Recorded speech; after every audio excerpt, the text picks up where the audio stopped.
Hello and welcome. Tonight on News Hour. Slain Kaduna lawmaker Rilwani Gadago buried in Zaria. 6 killers of worshippers in Niger State arrested in a clampdown on bandits. Kaduna civilian JTF commander demands 500 million naira damages from the Nigerian army. And South Africa ex-president Jacob Zuma ordered to return to jail. The news in detail.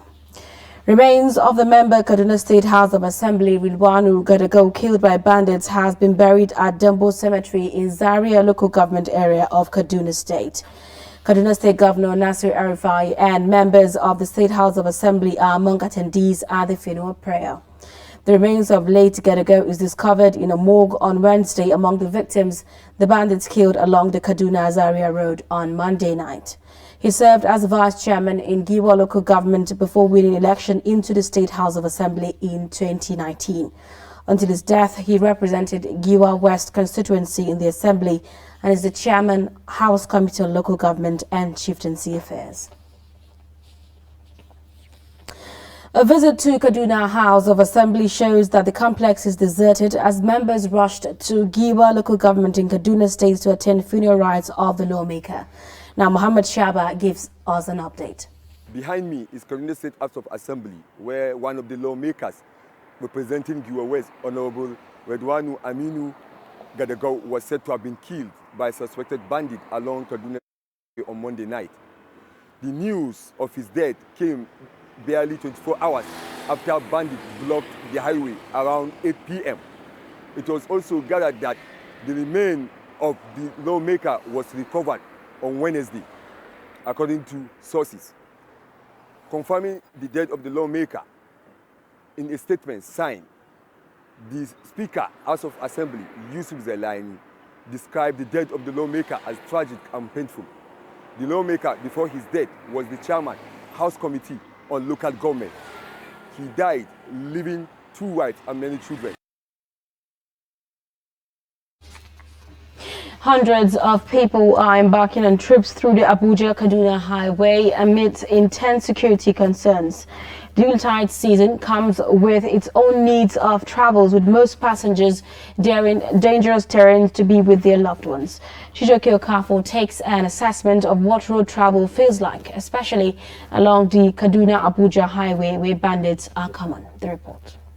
Road transport is the most commonly used form of transportation in Nigeria.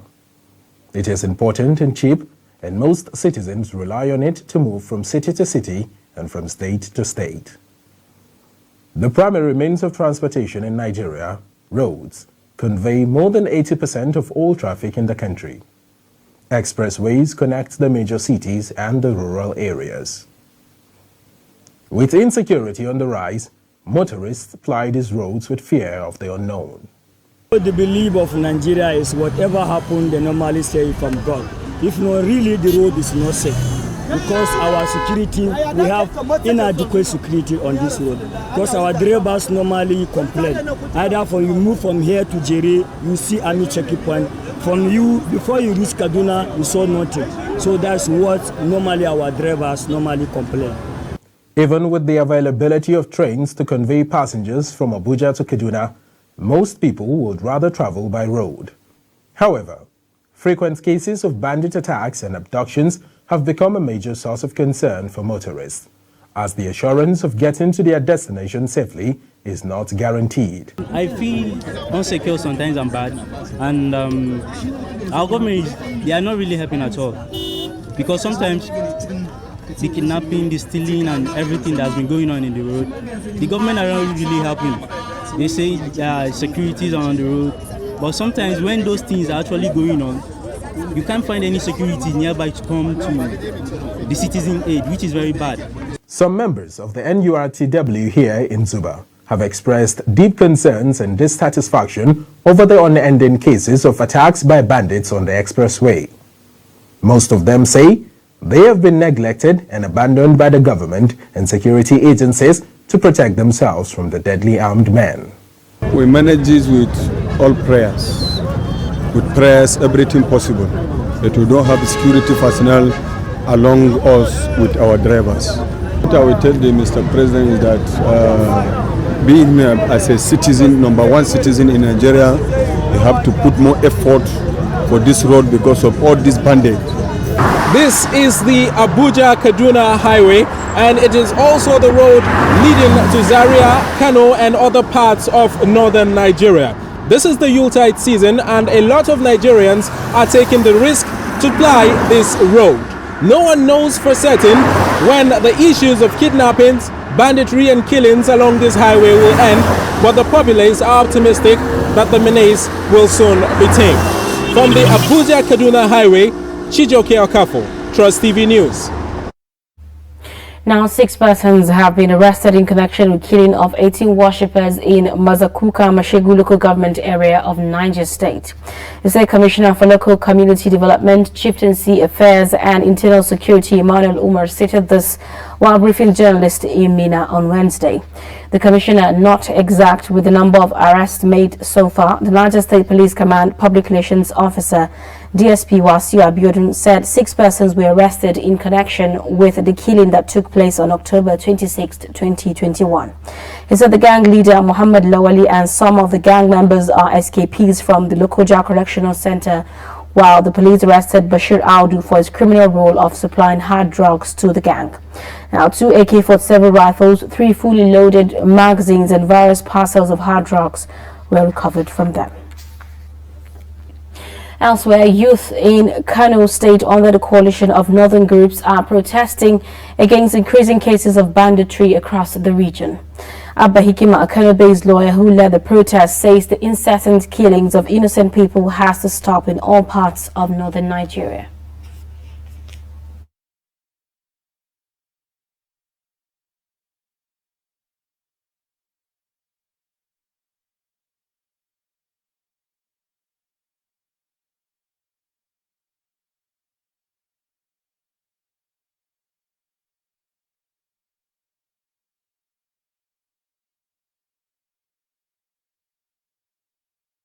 And that is why we are here to call on these guys. We are the electorate. We are the ones that send them over there. They're supposed to be our own slaves and our own servants. We should be the sovereign, the sovereign ones. Constitution of Nigeria conferred sovereignty on the people of this country. We are objecting to the inaction of the government. You know, we all know that loss of life, property, and things related to that become bushfire effect in Nigeria.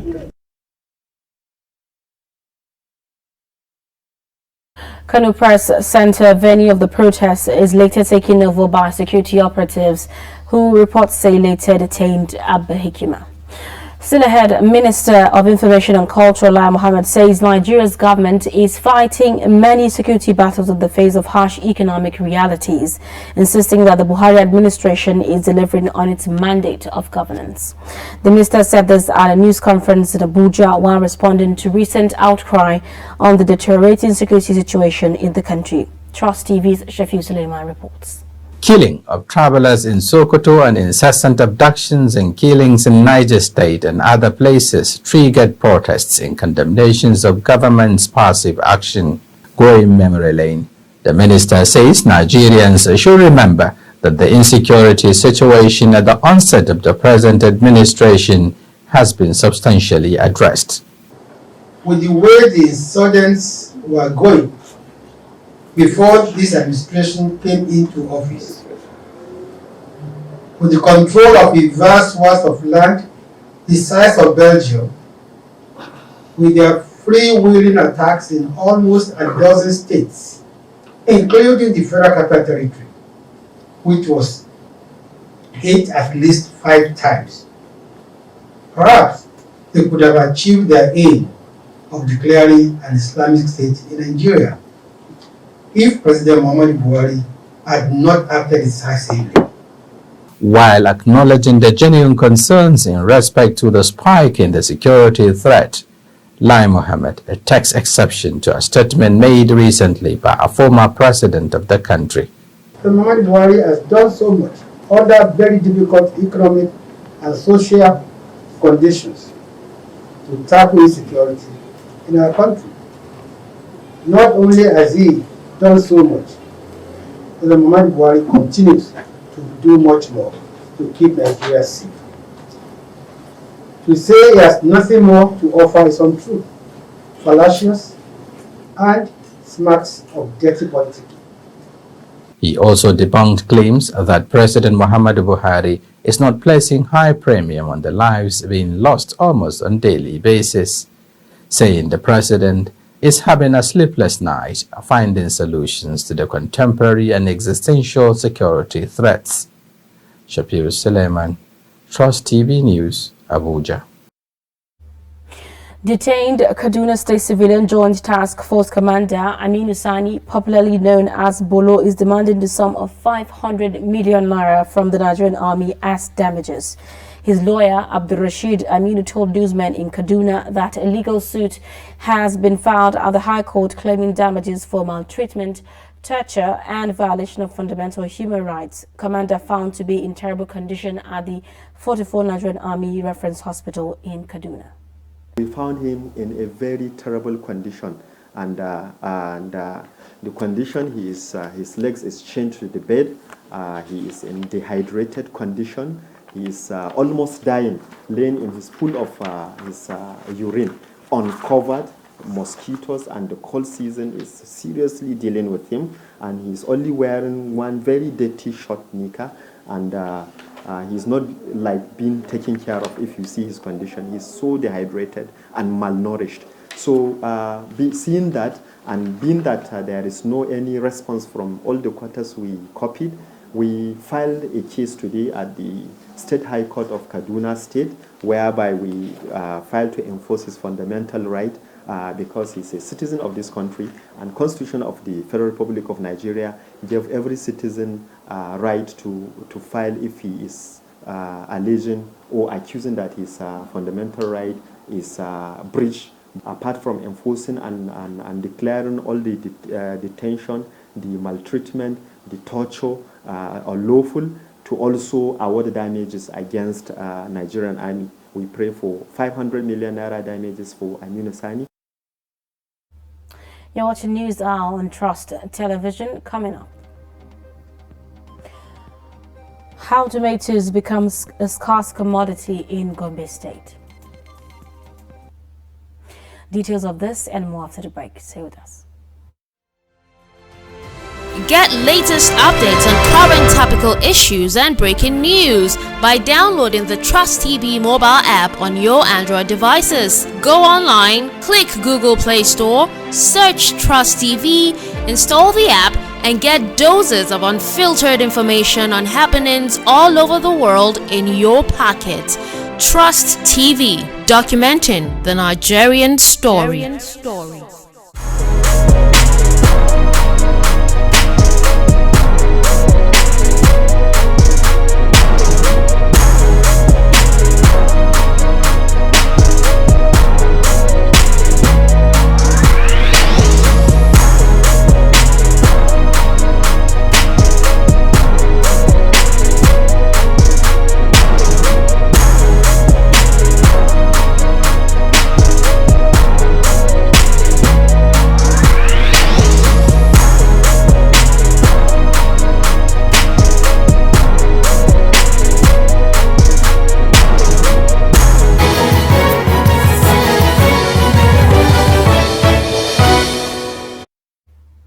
Alright, welcome back. If you are just joining us, this is News Hour on Trust Television. Our top stories.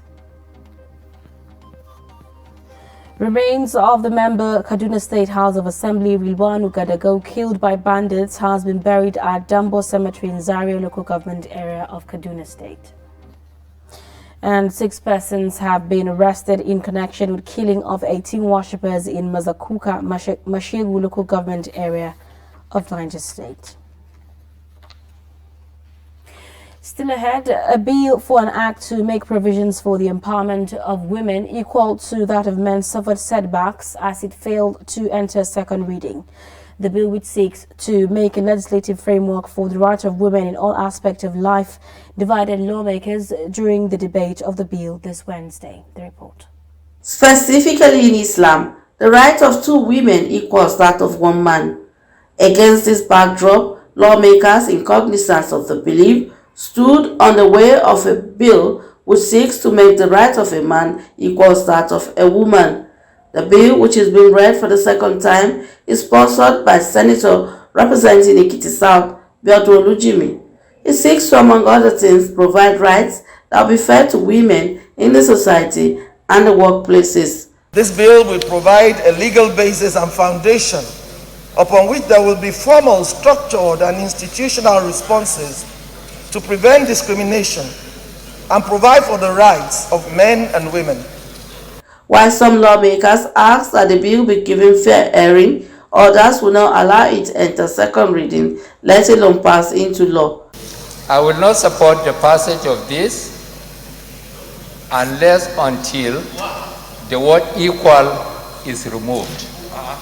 If we now have debate on the gender opportunities bill, fine. But when you bring equality into it, it infringes into the practice of Islamic religion. That we can look at the way we can get, justice for the vulnerable. We are ready to dialogue, but this is the time and age that this bill has to come to light. That in spite of the fact that there is section 42, which is the current law, talking about non-discrimination, but this discrimination exists at home, in your workplace, everywhere, discrimination exists. I don't think anybody will pass the legislation ultimately without us seeing each sections and provisions. So I want to say, rather than engage this Allo chamber in a controversy that people will not even be able to explain what is the basis of it, we should allow the bill to pass second reading. The Senate has then asked the sponsor of the bill to go back to the drawing board in order to address all grey areas raised by the lawmakers. If some of our colleagues are saying this is the way they think we should go, and it doesn't reduce anything from the bill, then I will advise that we toe that line. But if we feel, well, it has to remain the way it is and it should pass, I'm not sure if that will be the best approach to it. Recall that in 2015, the Senate voted down the Gender and Equal Opportunities Bill, which aims to accord women rights equal to that of men in various spheres of life, as well as to address past and current discriminatory practices against women in the society. Similarly, women have called on the government and members of the private sector to rise to the occasion of providing access to credit facilities for Nigerian women to compete in the business and commerce industry. Speaking on the sidelines of a town hall meeting to sensitize women on the African Continental Free Trade Area implementation in Abuja, they decried the stringent processes of accessing credit facilities by Nigerian women who intend to expand their businesses. They, however, called for a review of the process as well as enabling laws to ensure proper implementation. Concessions are not there for women. There are no penalties for big companies who don't train and bring up women. Those are the real barriers. Because in countries where things have grown, it is because there has been a deliberate law and a deliberate policy, like a procurement policy, that mandates big multinational companies to groom, handhold, and bring up women.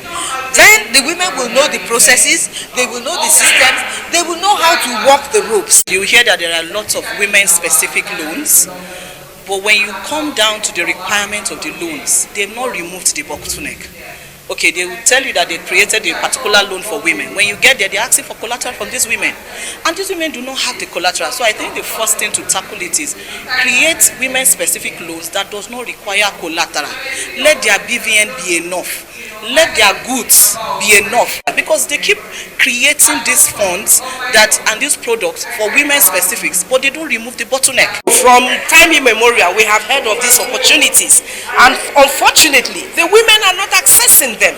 It's just a paper thing and no implementation. Women still suffer. We have people telling us that they have opportunities to empower women through credit or financial aid, These are narratives we have always heard, and the truth on ground is that women still suffer and cannot grow their businesses. Women do not have security to run their businesses. Women cannot bring their businesses from the point of sustenance, eating in the family, to the point of marketing or to the point of exportation. So now that we are here, is a platform to interact.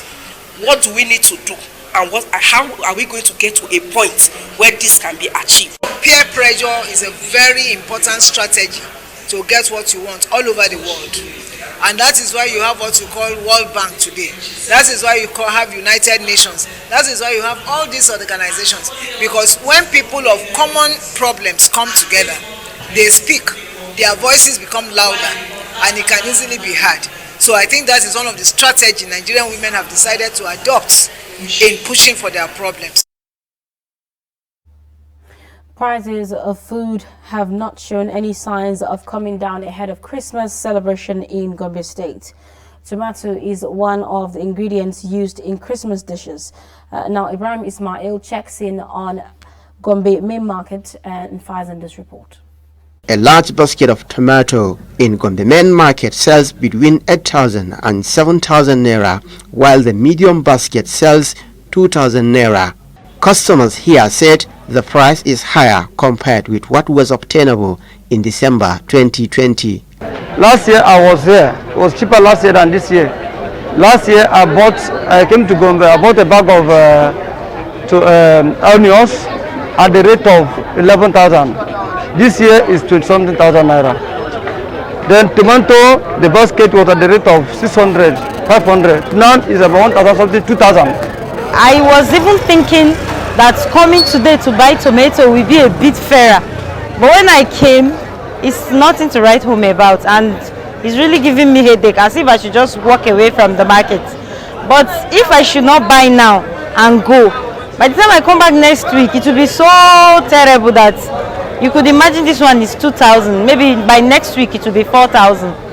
So I just decided to try my best to see if I can buy, at least even if it's a little, so that it will not increase by next week, which is the Christmas season, Christmas week. Retailers also admit increase in the price of tomato and explain how the variation affect their businesses. Canjin da muke samu yayin da aka ce tumatir ya yi ƙara farashi, to dole muke samu ɗan nauyin ciniki. Whenever there is hike in price of tomato, we experience low sales, and if the price subsides, we receive more customers. To nan za mu dinga ganin kwastomomi.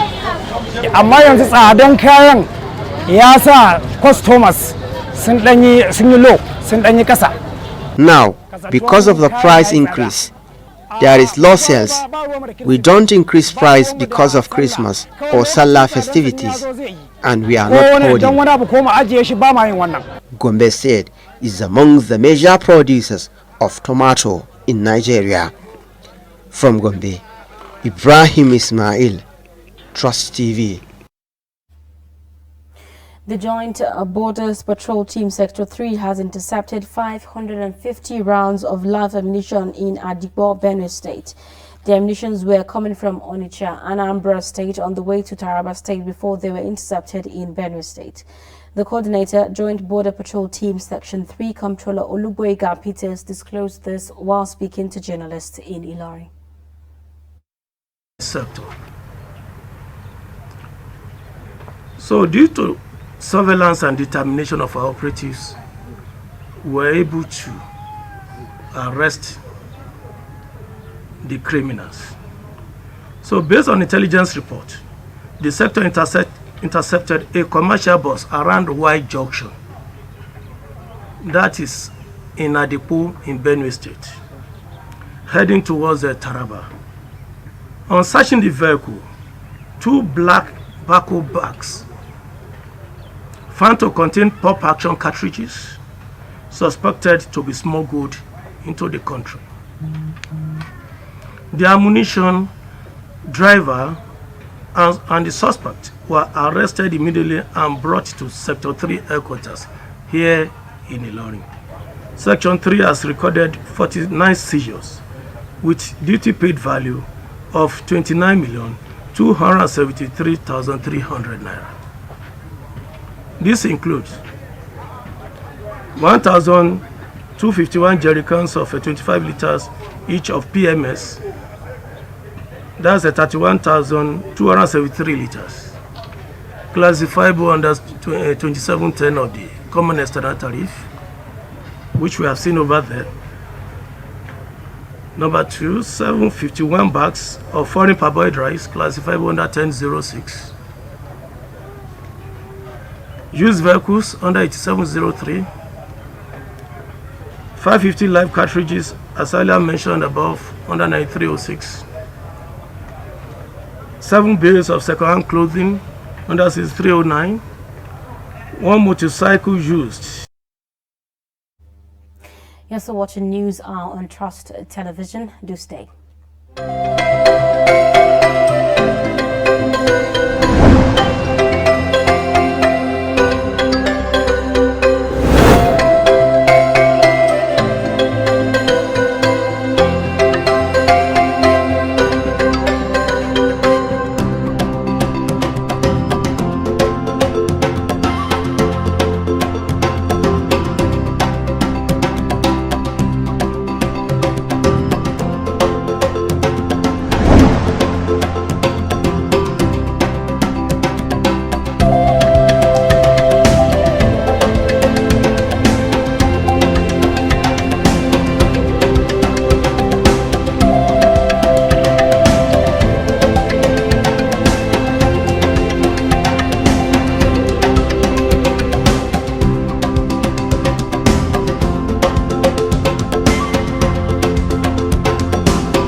Welcome back. If you are just joining us, this is News Hour on Trust Television. Still ahead, the National Bureau of Statistics says the annual inflation rate dropped for the 7th consecutive month to 15.4% in November from 15.99% in October. The NBS stated this in its Consumer Price Index report for November 2021. The report, which represents a 2.77% point decline since March when the inflation rate peaked at 18.17%, measures inflation increased by 15.40% year-on-year in November 2021. The urban inflation rate increased by 15.92% year-on-year in November 2021 from 15.47% recorded in November 2020, while the rural inflation rate increased by 14.89% in November 2021 from 14.33% in November 2022. And on the foreign scene, South Africa's High Court has ordered former President Jacob Zuma to return to jail. Now let's join Aisha Haruna for more details, for more stories on the international scene. South Africa's High Court has ordered former President Jacob Zuma to return to jail after setting aside a decision to release him on medical parole. Judge Elias Matojani on Wednesday said the decision to place the 79-year-old on medical parole is unlawful and has been set aside. Department of Correctional Services said it is studying the court's judgment and in due course will make further pronouncements. Zuma's charitable foundation said on Twitter that the judgment is wrong and there are strong prospects that a higher court will come to a totally different conclusion. Zuma, who began medical parole in September, is serving a 15-month sentence for contempt of court after he ignored instructions to participate in a corruption inquiry. In the same month, South Africa's top court dismissed a bid by him to overturn the sentence. International Atomic Energy Agency (IAEA) has been given access once again by Iran to a centrifuge part manufacturing facility in Karaj to replace cameras that were damaged or destroyed when the site was targeted by a sabotage attack in June this year. On Wednesday, Iran said it voluntarily agreed to grant access to the global nuclear watchdog to prevent misunderstandings. As per a law passed by the Iranian parliament, the IAEA will not have access to the recordings from the cameras, which will be installed after technical reviews by Iranian experts. Representatives of world powers party to the Joint Comprehensive Plan of Action, JCPOA, as the deal is formally known, are currently in Vienna as part of efforts to revive the deal. At least 11 Indonesian migrants have drowned off the southern coast of Peninsular Malaysia after their vessel capsized. Malaysian Maritime Enforcement Agency (MMEA) and the country's navy said 25 people are missing after 14 survivors and the boat were found on a beach in Tanjung Balao. The boat capsized off the coast of Johor State, which borders Singapore and sits across the Strait of Malacca, one of the world's busiest maritime trade conduits from Indonesia. The accident is the latest in a series of disasters recorded in the waterways between Indonesia and Malaysia in recent years, often involving overloaded boats ferrying laborers seeking work in Malaysian factories and plantations.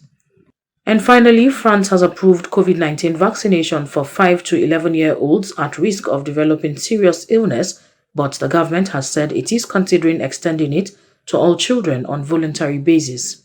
Head of Vaccine Strategy at the European Medicine Agency, Marco Cavalieri, said the EU cleared Pfizer COVID-19 vaccine for use in children aged 5 to 11.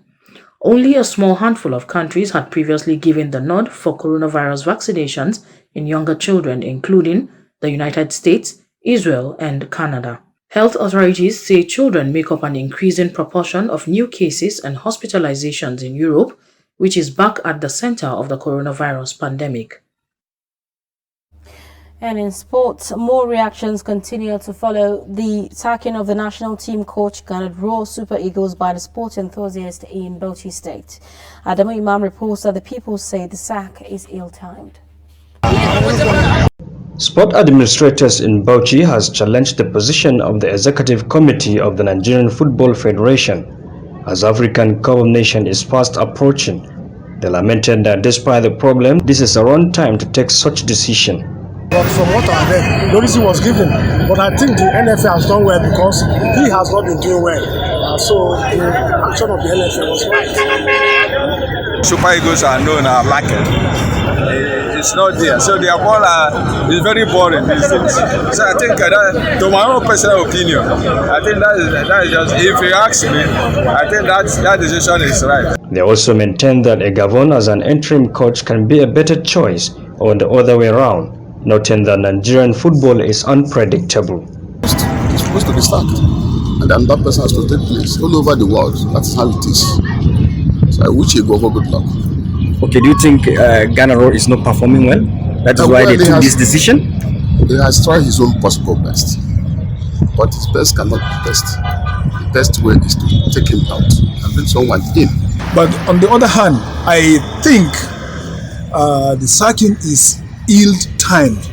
Ill-timed because of the Nations Cup that is around the corner. A few weeks from now, by the 9th of January 2022, the Africa Cup of Nations will kick off in Cameroon, and Nigeria will fully participate in that championship. So the workload now is saddled on the shoulders of the new people that have just come into the team. Most of them are not even aware of what Ghana Raw has already put in place as far as preparations to the Nations Cup is concerned. Number one reason here that I think the NFA will have taken that decision was principally because technically we don't have a complete first 11. Even when he was in charge of Nigerian Premier League, he didn't perform well. So I wonder why and what criteria the Nigerian Football Federation look by appointing him. However, they express confidence that the Nigerian team can excel if they do what is right at the right time. Adamu Imam, Trust TV News, Bauchi. Now let's join Adeni Ajishafe for more on sports. Nigeria's master of clay Henry Asheye and women's number 1 player Oyelomo Quadri are the champions of this year's Reynolds Tennis Open Championship, held at Clay Court of Lagos Country Club in Ikeja. Asheye defeated men's singles defending champion and number 1 seed Joseph Ime by 2 straight sets of 7-6, 6-2 to emerge winner. Defending champion Oyelomo Quadri retained a title after beating number 1 seed Mary Love Edward in 2 straight sets to win the women category. Quadri, who came into the tournament as 2nd seed after about 7 months layoff due to injury, proved too hard enough for her opponent to crack as she dominated all the sets to end the ambition of Mary Love Edwards as the game ended at 6-4, 6-1 in favor of Quadri. In the men's double events, Matthew Abamu and Michael Chima defeated Henry Asheye and Unonso Madueke to emerge winners, while the women's double was won by Omalayo Bamidele and Oyelomo Quadri. Enyimba chairman Felix Ayasi Agu says the club are awaiting the decision of the Confederation of African Football over their appeal to have their rescheduled first leg CAF Confederations Cup match against Al Ittihad replayed at a different venue. First leg of the encounter was built to hold on November 28 in Tunisia, but the Nigerians were barred from entering due to strict COVID-19 restrictions. The match was, however, postponed while CAF consulted its Interclub Committee Commission, who concluded to have the match play between December 17 and 19 in Benghazi, Libya. While the Interclub Committee also rejected Ittihad's appeal to have the match ruled in their favor as a walkover. World Athletics has confirmed Saturday, May 28, 2022 for the 8th edition of the Silver Label Okpekpe International 10-kilometer road race. First road running event to be granted label by World Athletics in West Africa was twice postponed in 2020 and 2021 following the outbreak of the COVID-19 pandemic in early 2020. Organizers of the race has admitted that the historic event will make a big return in 2022 in Okpekpe town, Esako East local government in Edo State. 10 current Premier League players are among the 23 nominees for the 2021 Men's FIFA FIFA World 11, while Liverpool forward Mohamed Salah name is missing, who many were surprised to finish only 7th in the voting for this year's Ballon d'Or. Mo Salah, who has been outstanding for Liverpool, is not in the 23-man list. Paris Saint-Germain forward Lionel Messi, who last month extended his record for Ballon d'Or's wins to 7, Cristiano Ronaldo, Romelu Lukaku, Tukinho and N'Golo Kante, who were both in the top 5 of the Ballon d'Or vote, are also included, with Blues goalkeeper Edouard Mendy. Alisson Becker, Trent Alexander-Arnold, Ruben Dias, Kevin De Bruyne and Bruno Fernandes. Women's Ballon d'Or winner Alexia Putellas of Barcelona is nominated along with Manchester City and England's Lucy Bronze, who was named the best women's player at the 2020 Best FIFA Football Award. And in the NBA, Stephen Curry has broken the league's 3-point record as the Golden State Warriors beat the New York Knicks at Madison Square Garden. Curry needed one 3-point success on the night to equal the mark of 2,973 set by NBA legend Ray Allen as he got to 2,974 in the fourth quarter and made 5 in all on the night. Stephen Curry eclipsed the 2,973 mark in his 789th career game, while Ray Allen, who had set the record in 2011, achieved his old benchmark in 1,300 appearances. Allen and Reggie Miller, who held the 3-point record at 2,560 before Allen broke it, presented Curry with 2,974 number jersey. Tuesday's wins keep Warriors top of the Western Conference with 23 wins and 5 defeats. Phoenix Suns sit second after a 111-107 overtime win over Portland Trail Blazers, while Brooklyn Nets also needed overtime to end a 131-129 home win over Toronto Raptors. Barcelona's former Man City striker Sergio Kun Aguero has retired from active football following a very difficult reality of retiring from the sport to protect his health, as he announced on Wednesday, fewer than 6 months after joining Barcelona. Former Manchester City striker was taken to hospital on 30 October after experiencing chest discomfort during a 1-1 draw with Alaves. Aguero, who ends his career with 427 goals in 786 games, took time to compose himself after crying at the start of the news conference. Aguero is the fourth highest scoring player in Premier League history with 184 goals in 275 games, behind Alan Shearer, Wayne Rooney and Andy Cole. He is also the league's highest scoring overseas player, having registered 9 more goals than Thierry Henry. 18 hat-tricks in his career, including 12 in the Premier League, 16 years and 332 days between Aguero's first career goal in November 2004 for Independiente and his final strike for Barcelona against Real Madrid in October 2021. That's sports news. I am Adeni Ajishafe. And that's it on News Hour for tonight. I am Zainab Bala. Thank you so much for watching. Bye-bye.